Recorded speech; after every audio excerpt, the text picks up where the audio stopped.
Hey guys, what is up? Today I want to talk to you a little bit about a new game that is coming out for the Nintendo Switch, or actually it's not really that new. It's Ark Survival Evolved, and I was one of the persons that really played the game very, very early on. And I hooked up some friends and they actually totally became addicted. I ended up playing 200 hours of Ark Survival Evolved. I really enjoyed my time with it and I played it with some friends. But I decided at some point that it's very cost intensive and that for this reason, despite the fact that I think that it's an amazingly addictive game, unfortunately as well, I decided out of time management reasons that I tend to other games instead of Ark, and I did. But now it's coming out for the Nintendo Switch, and that is certainly something special. First of all, I'm a sucker for AAA titles on portable devices. I always have been. Especially, since the PlayStation Vita and since it got hacked, then there was Moonlight, I was streaming games, but streaming is really not my thing. Then the Switch came out and it was just a dream coming true.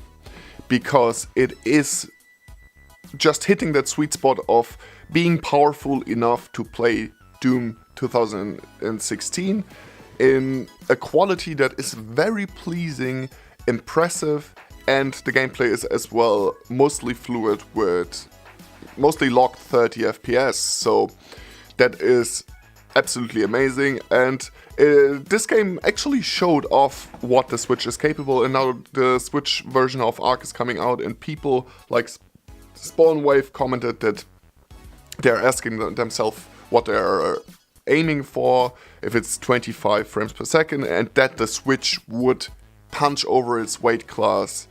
I think that there will be dips, okay, that is without a question in Ark, but Ark is not a fast-paced first-person shooter, it's a survival game, a survival multiplayer game, so you can forgive those dips a lot easier, and then it's a question like how consistent will it be, and I think it will be fairly consistent. The gameplay footage that we saw from the Switch version is absolutely mind-boggling. It looked very, very, very cool, and it's basically the same case as you have in Doom and in Wolfenstein, where you have most of the game's graphical features intact. It's just a pretty aggressive dynamic resolution system at work that keeps the game in check and running at 30 FPS, and I have no problem with that. Let the game be a little bit blurry from time to time.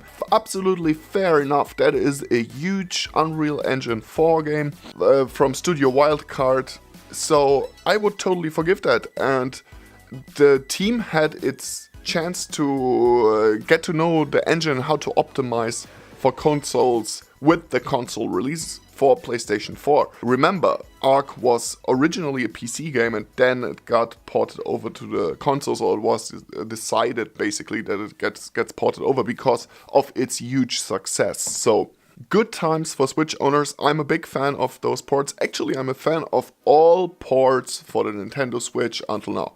Bayonetta, Resident Evil, whatever you throw at me, Dark Souls, I love it. I just love to see AAA titles ported to the Switch. Bring them on, Nintendo. That's totally fine with me. So let me know in the comment section below what you think about the new version that is coming out for Nintendo Switch of Ark Survival Evolved. And what do you think? Do you think that they will nail it and will be a mostly locked 30, or do you think that Studio Wildcard is punching above its weight class with this release?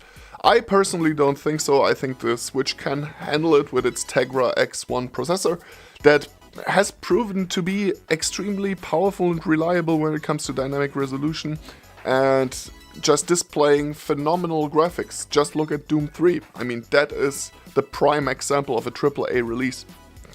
So that's it with this little news flash or video about Ark Survival Evolved. I hope that you liked it. If you did like it, then please be so kind and just leave a like.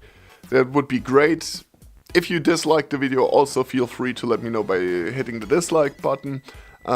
Share this video with your friends if you're also excited. I mean, subscribe to the channel, you know all that stuff, but I kind of have to say it to make the channel somewhat grow a little bit, so help me with that. I'm aiming for 1,000 subscribers until the end of the year, which is a goal that is hopefully achievable. So stay tuned for the next videos and see you guys soon.